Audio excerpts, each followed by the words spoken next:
គេធ្វើឆ្កែស៊ីទឹកភ្នែកញ៉ាសត្វឆ្កែគេម៉ែអ្នកផឹកមិនថាយកថ្ងៃល្ងាចព្រឹកមិនដែលបាត់មួយនាទីសល់ត្រឹមក្តាប់ពើគេថាមិនចង់ផឹកស៊ីបើបានកាប់ឆ្កែស្លការីគេស៊ីផឹកឲ្យលោកស្រីលាហើយអ្នកផឹកចូលចិត្តសត្វឆ្កែលាអ្នកប្រមឹកតាប៉ែ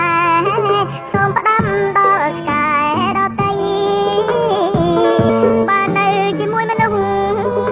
ត្រូវរកអ្នកណាចិត្តភក្តីកុំនៅជាមួយមនុស្សអប្រិយមួយថ្ងៃជក់មាត់តាំងយើ